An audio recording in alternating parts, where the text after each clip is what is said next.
नमस्कार बच्चों, स्वागत है एक लक्ष्य एग्जाम स्टडी में। तो बताइए बच्चों, पढ़ाई कैसे हो रही है? बढ़िया हो रही है? एकदम मस्त हो रही है? चलिए, अच्छी बात है। अगर नहीं हो रही है बच्चों तो मेरा एक कहा मानिए, लग जाइए पढ़ाई में, लग जाइए, क्योंकि अभी भी चांसेस है बच्चों, लग जाइए। अगर डेली 6 घंटा 5 घंटा पढ़ते हैं तो आप लोगों का रिजल्ट अच्छा आएगा। सलाह मानिए, शुरू कर लीजिए पढ़ाई और हमारे चैनल से जुड़ जाइए ताकि कोई भी डाउट हो मैं सॉल्व कर दूं। तो इस तरह से आज हम शुरुआत कर रहे हैं क्लास 12 के केमिस्ट्री का चैप्टर नंबर 9 जिसका नाम है एमीन। और दोस्तों, मित्रों और मेरे प्यारे बच्चों, जैसे कल हमने एमीन चैप्टर शुरू किया था और उसमें हमने primary amine, secondary amine and tertiary amine तीनों हमने डिस्कस किया था, बताया था। और ये भी बताया था कि एमीन क्या होता है। फिर भी आज दोहरा दे रहे हैं। एमीन का मतलब कि जब अमोनिया से एक हाइड्रोजन परमाणु निकलता है और उसके स्थान पर एल्किल या एरिल आ जाता है तो हमारा क्या हो जाता है? एमीन बन जाता है, जैसे कल हमने बताया था। और हमने एथिल एमीन बनाना भी सिखाया था। एथिल एमीन प्यारे बच्चों, एथिल एमीन की बात कर रहे हैं, ठीक है। तो यहां जो है लिख दे रहे हैं क्लास 12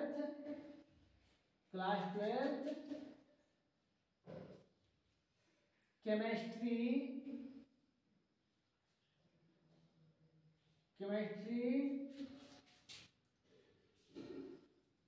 चैप्टर 9 जिसका नाम है एमीन। जिसका क्या नाम है बच्चों? एमीन, जिसका नाम है एमीन। तो कल हम लोग पढ़े थे क्या? तो यहां से डिस्कस कर लेते हैं, देख लेते हैं क्या पढ़े थे। कल हम लोग पढ़े थे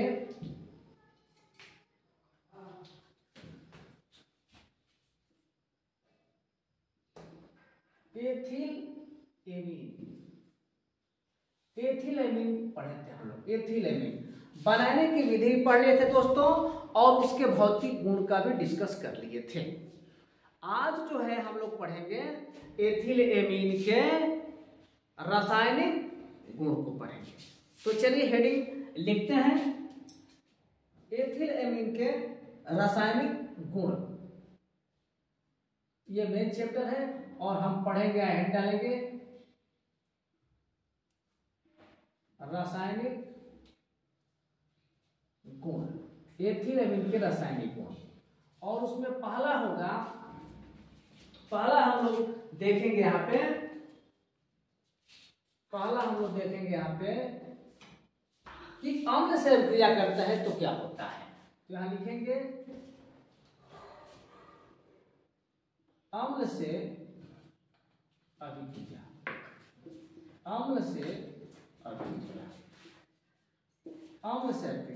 तो चलिए एथिल एमीन का पहले सूत्र लिख लेते हैं। C2H5 होता है बच्चों, C2H5 और NH2, और इसका क्रिया जो है हम HCl से कर लेते हैं। ओके, तो प्यारे बच्चों, आप लोग जानते हैं जैसे कि ये जो है माइनस होता है, ये प्लस होता है।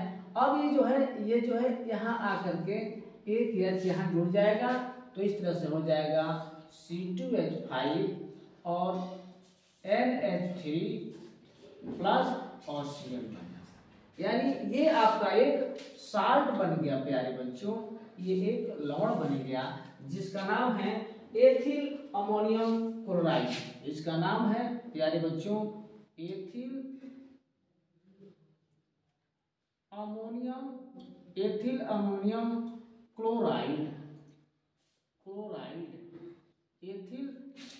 Ammonium chloride. ये होगा पहला रासायनिक गुण, तो लिख लीजिए।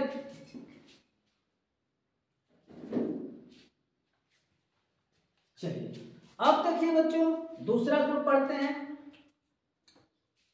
दूसरा गुण जो है दूसरा है कि हम क्या करते हैं, इसकी अभिक्रिया जो है एसिटल क्लोराइड से कराते हैं प्यारे बच्चों, एसिटल क्लोराइड से। तो हम लिख लेते हैं यहाँ एसिटल क्लोराइड से क्रिया,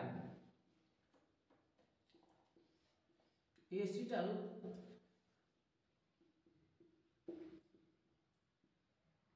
क्लोराइड से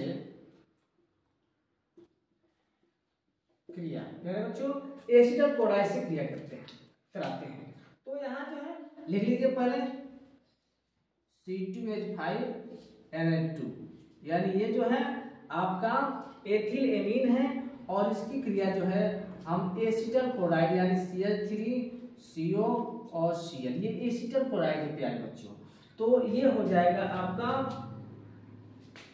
एसिटल क्लोराइड से क्रिया कराएंगे तो ये आपका देखिए यहाँ से एक H और यहाँ से एक Cl, क्या निकलेगा प्यारे बच्चों, HCl निकल जाएगा और उसके बाद से जो बचेगा वो जुड़ जाएगा। तो यहाँ निकाल देते हैं हम HCl। जैसे पहले भी प्यारे बच्चों हम बताए हैं कि जो सह प्रोडक्ट निकलता है उसको हम नीचे माइनस करके लिख सकते हैं और ये बन जाएगा C2H5, ये C2H5 है प्यारे बच्चों, और ये हो जाएगा NH, क्योंकि एक H निकल के HCl बन गया है, और ये हो जाएगा आपका CO और ये हो जाएगा CH3। तो इस तरह से ये बन जाएगा N-एथिल एस्टामाइड। क्या बनेगा, N-एथिल एस्टामाइड। ये इसको बोलते हैं N-एथिल एसिटामाइड, और ये है एसिटिल क्लोराइड, इसका नाम है एसिटिल क्लोराइड, एसिटल है प्यारे बच्चों, एसिटल क्लोराइड, ये एसिटल क्लोराइड है। ठीक है, तो प्यारे बच्चों इसको लिख लीजिए, इसका स्क्रीनशॉट ले लीजिए।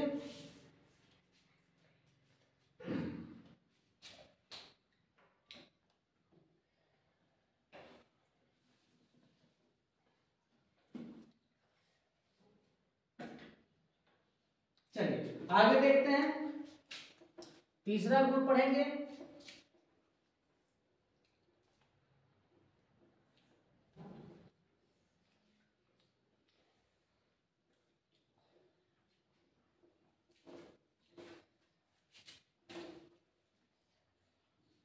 चलिए तीसरा गुण देख लेते हैं प्यारे बच्चों। तीसरा गुण है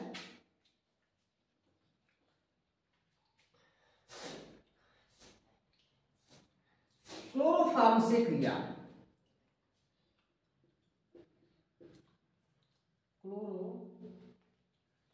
क्लोरोफॉर्म से क्रिया। इंग्लिश में लिख दीजिए, इंग्लिश में लिखना आसान होता है प्यारे बच्चों। क्लोरोफॉर्म से क्रिया, क्लोरोफॉर्म से क्रिया, लेकिन क्लोरोफॉर्म के साथ पोटेशियम हाइड्रोक्साइड भी रहता है बच्चों, इसलिए यहां जो है हम ये लगा लेंगे C2H5NH3 और ये हो जाएगा क्लोरोफॉर्म CH तो हम Cl3 को ऐसे ले लेंगे प्यारे बच्चों, Cl और इसमें KOH के हम 4 अणु को ले लेंगे, KOH और एक यहाँ भी KOH रख लेते हैं, यानी 4 लेंगे। तो इस तरह से प्यारे बच्चों ये जो है यहाँ देखेंगे ये यहाँ से और यहाँ ये सॉरी बच्चे, एक मिस्टेक हुआ है, थोड़ा सा मिस्टेक ये हुआ है कि हम 3 ही लेंगे, एक नहीं लेंगे, 4 नहीं लेंगे प्यारे बच्चों, क्योंकि यहाँ Cl के क्या है 3 क्लोरीन के 3 परमाणु है, इसलिए 4 लेने की आवश्यकता नहीं है, 3 ही लेंगे प्यारे बच्चों। तो अब देखिए क्या बन जाएगा इससे, ये यहाँ हो जाएगा 3KCl, यानी हम निकाल सकते हैं यहाँ पे 3KCl, ये हो जाएगा आपका 3KCl। उसके बाद से यहाँ देखेंगे तो ये आपका हो जाएगा, यहाँ से निकल जाएगा H2O, क्या निकल जाएगा H2O। चलिए यहाँ लिख रहे हैं, बाद में उसको हम क्लियर करेंगे, H2O यहाँ लिखते हैं। अब देखिए मेन प्रोडक्ट यहाँ क्या बन रहा है बच्चों, यहाँ जो है बन जाएगा आपका, थोड़ा सा यहाँ देख लेंगे क्या हो रहा है। अब यहाँ से H देख रहे हैं ना, यहाँ से H जो है आपका निकलेगा, और यहाँ थोड़ा से क्या हम लोग मिस्टेक किए हैं, ये मिस्टेक यहाँ हो रहा है, ये NH3 नहीं है बच्चों, NH2 होगा ना, देखो यहाँ मिस्टेक हुआ है, ठीक है, ये मिस्टेक हो गया है। तो अब जो है हम लोग यहाँ क्या कर लेंगे, यहाँ जो है जल को निकालेंगे और फिर हाँ जल को निकाल लेंगे, और फिर यहाँ जो बचेगा वो हो जाएगा NC। देखिए तो अब यहाँ देखिए C2H5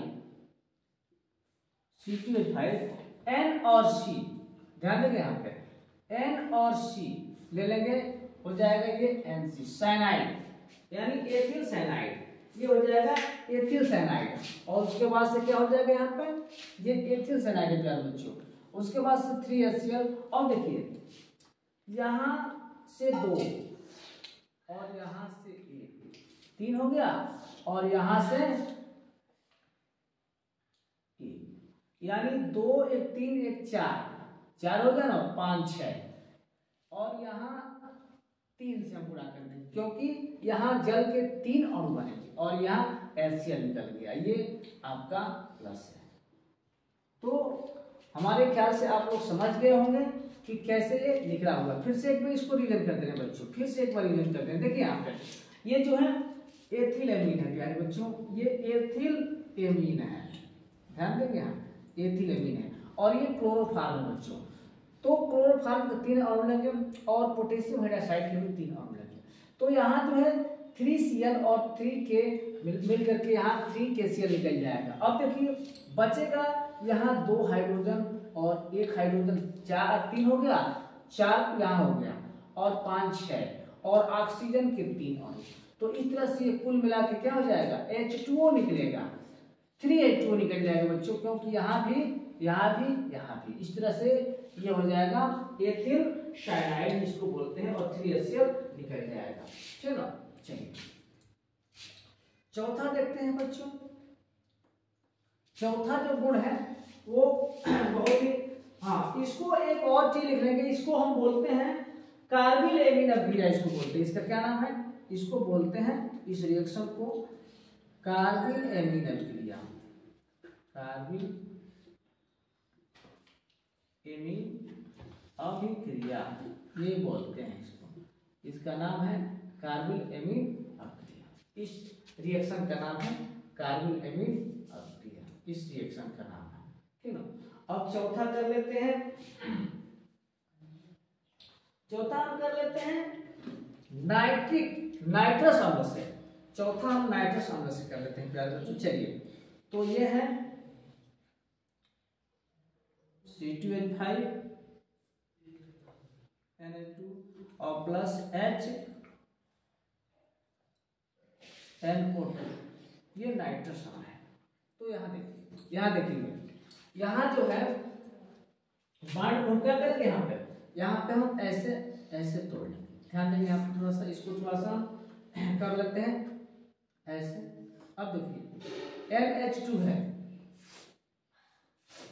तो यहाँ से N, देखिए यहाँ से N इस पर आ जाएगा, और ये O है इस पर आ जाएगा, और जो OH बचेगा वो यहाँ आ जाएगा। देखिए कितना आराम से हो रहा है, है ना। ये जो N है यहाँ आ जाएगा, तो आप क्या निकालेंगे, यहाँ पर प्लस N2 निकाल दीजिए।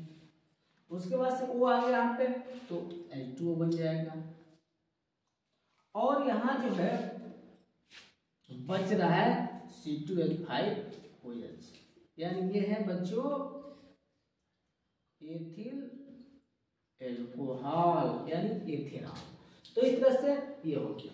और एक और देख लीजिए, पांचवा रासायनिक गुण आप लोग देख लेंगे।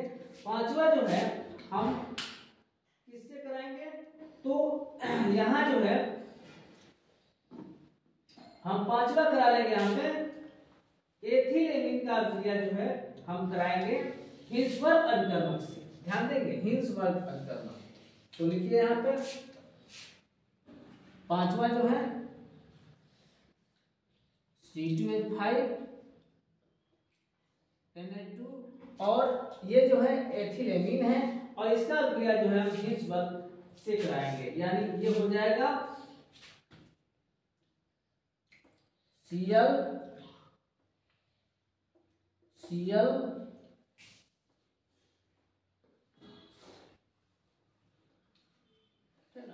ये हो जाएगा हिंसबर्ग SO2, इसको हिंसबर्ग बोलते हैं प्यारे बच्चों, इसको हिंसबर्ग अनुकरणक बोलते हैं। अब देखिए यहां से H2 है, इसको हम ऐसे लिख सकते हैं H, क्यों लिखेंगे? क्योंकि आसानी से HCl निकल जाएगा प्यारे बच्चों, देख रहे हैं ना, ये आसानी से HCl निकल जाएगा। तो यहाँ निकाल दीजिए, यहाँ निकाल दीजिए, ये HCl निकल जाएगा, ठीक है।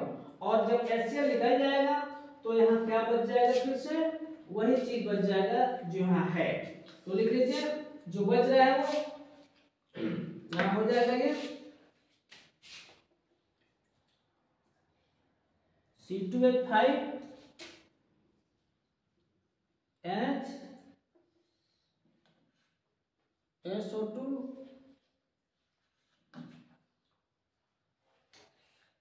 और तो इसका नाम है N-एथिल बेंजील सल्फोनाइड, N-एथिल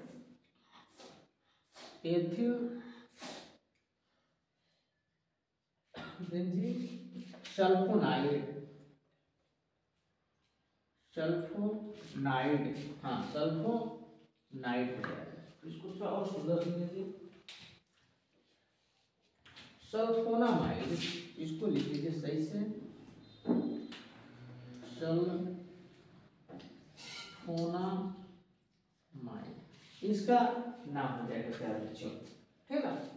चलिए, तो इस तरह से एथिलेमीन का रासायनिक गुण कंप्लीट होगा।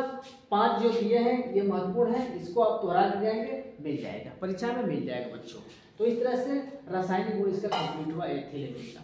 अब इसका उपयोग है वो लिख लेते हैं, चलिए लिख लीजिए, रफ करते हैं इसको।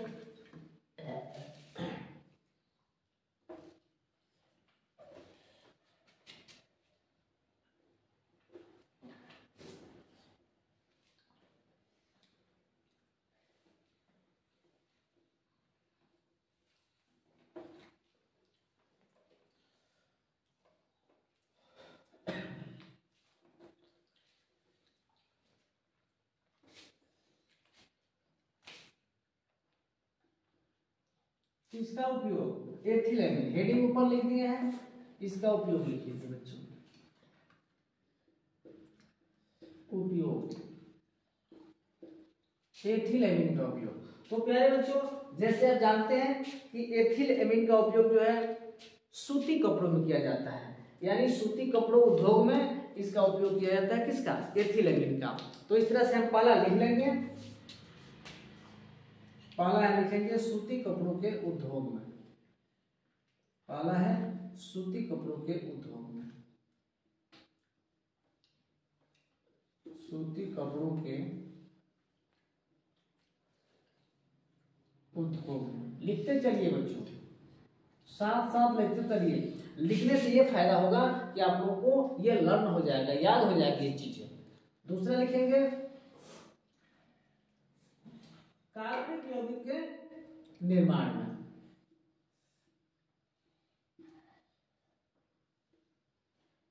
कार्बनिक यौगिकों के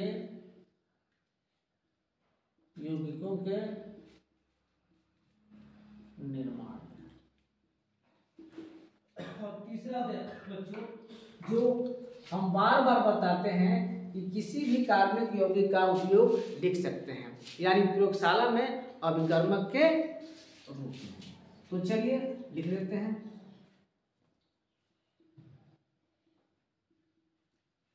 प्रयोगशाला के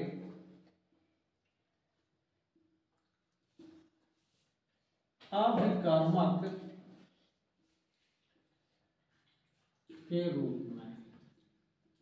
तो ये प्यारे बच्चों उम्मीद है कि ये 3 चीजें आप लोग समझ रहे हैं, ठीक ना। तो इस तरह से प्रयोगशाला में यहाँ में लिखेंगे बच्चों ये नहीं होगा, सेंटेंस बैठेगा प्रयोगशाला में अभिकर्मक के रूप में। तो जल्दी लिखिए।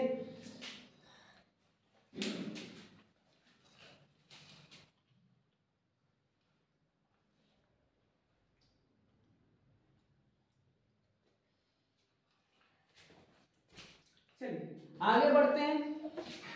तो इस तरह से एथिलेमिन आप लोगों का कंप्लीट हो गया, यानी एमीन में हम जो एथिलेमिन लेकर चल रहे थे वो हमारा कंप्लीट हो गया। और ये बच्चों ये जो है भाग 2 है, क्योंकि कल जो है आपके भाग 1 पढ़ाया था और ये भाग 2 है, मतलब उसी पार्ट का, उसी एमीन चैप्टर का ये दूसरा भाग हम, यानी दूसरा हमारा वीडियो है, यानी दूसरा लेक्चर है, कहिए तो दूसरा लेक्चर है, ठीक है। जैसे आप लोग समझ लीजिए, भाग समझिए या लेक्चर समझिए। चलिए तो इस तरह से हमारा एथिलेमिन कंप्लीट होगा। अब दूसरा इसमें टॉपिक लेकर चलते हैं, एनिलीन। एनिलीन लेके चलते हैं प्यारे बच्चों, एनिलीन। एनिलीन इसका, एनिलीन का और एक नाम है, मतलब सूत्र है ऐसे, ये एनिलीन है, ये भी एनिलीन है, यहां देखें ये भी एनिलीन है, NH2, या इसको ऐसे लिख सकते हैं,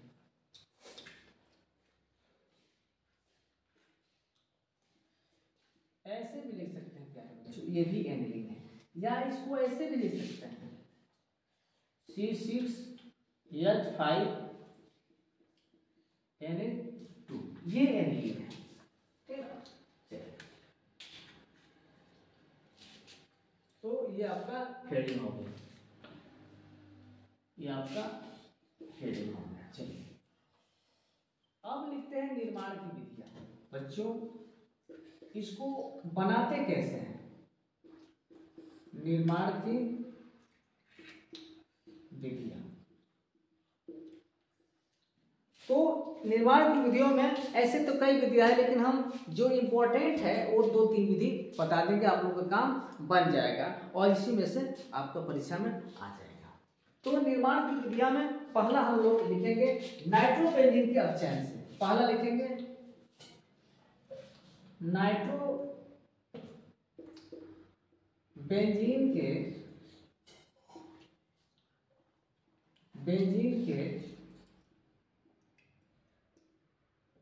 अपचयन से। तो जैसे प्यारे बच्चों आप जानते हैं कि जब अपचयन होता है तो रिड्यूसिंग, यानी उसका नवजात हाइड्रोजन जो है अभिक्रिया करने में भाग लेता है। तो हम लिख सकते हैं नाइट्रोबेंजीन, यानी C6H5N डबल बॉन्ड और ये सहसंयोजक बॉन्ड और यहाँ हम अपचयन ले लेते हैं, अपचयन यानी इसका मतलब ये नवजात हाइड्रोजन, और नवजात हाइड्रोजन किससे मिलता है, तो ये प्यारे बच्चों ये मिलता है SN और HCl से मिल जाता है नवजात। और बच्चों इसका हम 4 अणु लेंगे, नहीं 4 नहीं बल्कि 6 लेंगे, क्योंकि ये 2 बॉन्ड तोड़ने में यहाँ 2 हाइड्रोजन और यहाँ 2 हाइड्रोजन, इसको तोड़ने के लिए ये। और ये बच्चों एक और बात हम इसको बता दें, इसी को प्रयोगशाला विधि बोलते हैं, ये प्रयोगशाला विधि। चलिए नीचे हम लिखवाते हैं। अब यहाँ देखिए 2 HO और 2 HO, यानी इसका मतलब ये जल यहाँ निकल जाएगा, यहाँ भी निकाल सकते हैं प्यारे बच्चों 2H2O, और बच गया क्या C6H5NH2, यही तो है एनिलीन, यही है एनिलीन, इसी को एनिलीन बनते हैं, इसे प्रयोगशाला विधि कहते हैं। यहां लिख लेंगे नोट में, इसे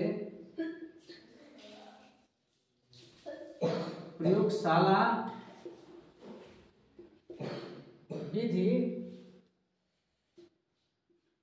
कहते हैं, इसे प्रयोगशाला विधि कहते हैं। तो ये बच्चों पहला विधि है, लिख लीजिए। तो दूसरा विधि हम बताते हैं।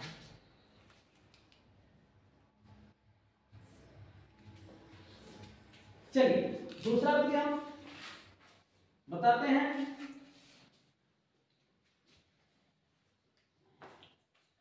फिर से हम इसका आप चेंज कर देंगे तो ये औद्योगिक विधि इसमें हम बताने जा रहे हैं। चलिए यहाँ जो है नाइट्रोबेंजीन के अपचयन से हुआ और यहाँ जो है नाइट्रोबेंजीन के अपचयन से ही होगा, लेकिन इसमें जो अपचायक होगा वो कुछ अलग ही होगा। या दूसरा हम कर लेते हैं,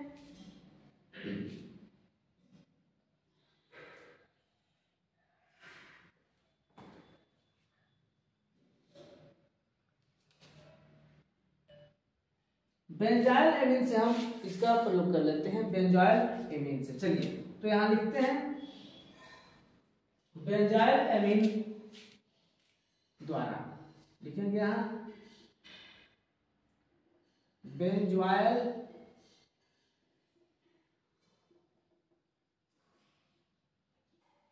एमीन द्वारा, बेंजाइल एमीन द्वारा। चलिए तो कर लेते हैं बेंजाइल एमीन C6H5 NH2। ये तो वही है, यहां रहेगा आपका CO और NH2। ये बेंजॉइल एमीन है, लिख लीजिए यहाँ पे बेंजॉइल एमीन। और इसका जो अभिक्रिया है हम करा लेते हैं किससे, इसका अभिक्रिया जो है हम करा लेते हैं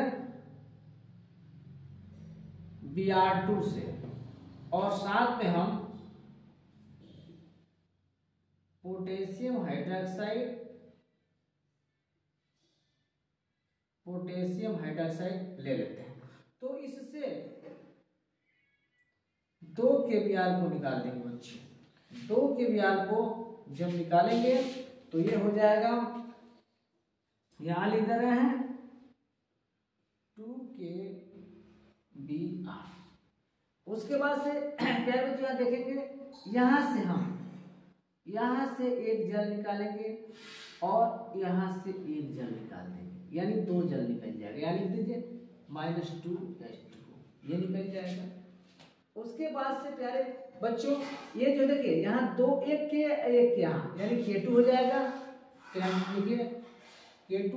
और उसके बाद से देखिए C, ये C है, O है, 1 O 2 O ये बचा है, ये बचा, देखिए इसे रेड से हम करते रहेंगे, एक ये बचा है, एक ये बचा है और एक ये बचा है, यानी CO3 हो जाएगा, K2CO3।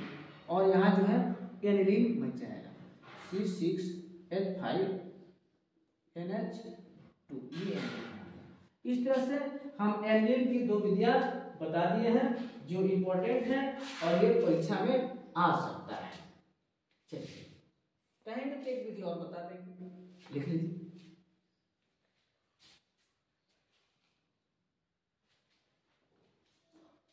चलिए आगे देखते हैं।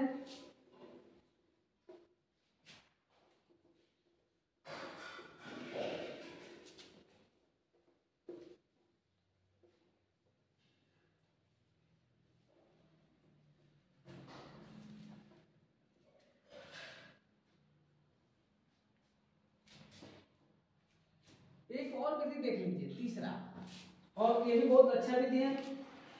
जैसे आप लोग जानते हैं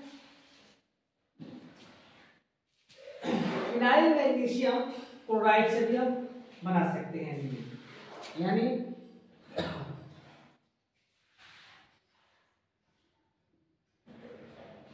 फिनाइल मैग्नीशियम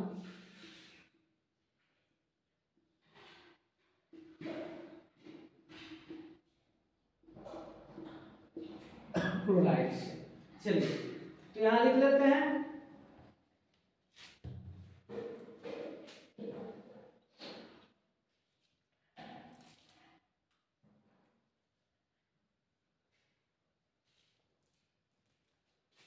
यहां लिख लेते हैं C6H5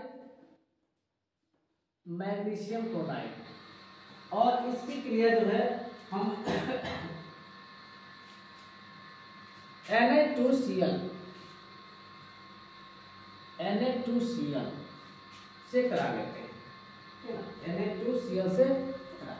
चलिए तो इसको थोड़ा हम लिखेंगे इस अंदाज में, जैसे Na2Cl होता है ना, Na2Cl, तो Cl को हम यहाँ लिख लेंगे, Cl और NH हो जाएगा यहाँ पर।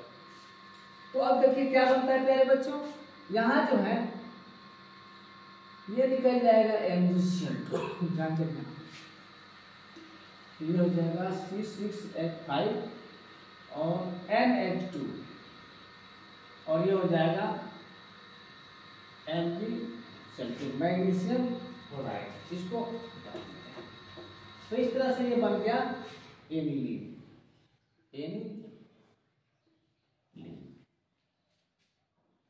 तो इस तरह से प्यारे बच्चों हमने 3 विधि बता दिया एनिलीन बनाने की, ठीक है ना, इससे ज्यादा बाहर नहीं आना चाहिए। ये 3 विधि सीख लिया।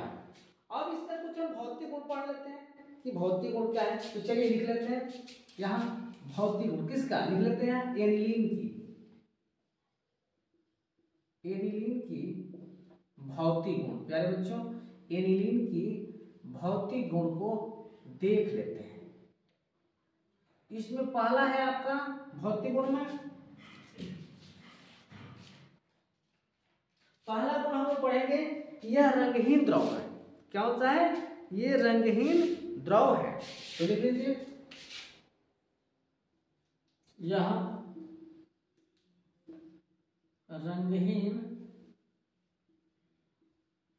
द्रव है। रंगहीन मतलब बिना रंग के, और क्या है, द्रव होता है। चलिए दूसरा देख लेते हैं बच्चों।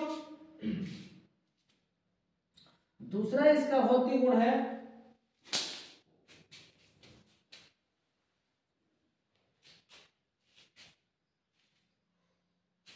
यह जल में अघुलनशील होता है बच्चों। ये जल में अघुलनशील होता है, लिख लेंगे यह जल में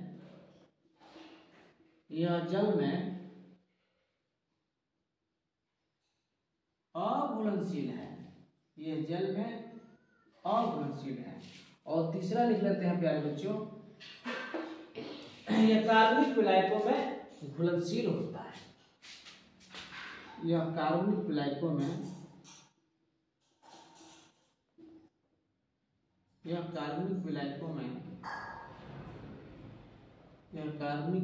में घुलनशील होता है,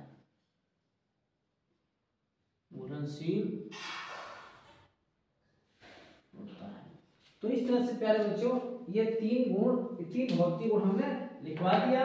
किसका, एनिलीन का। बताइए, लिख लीजिए।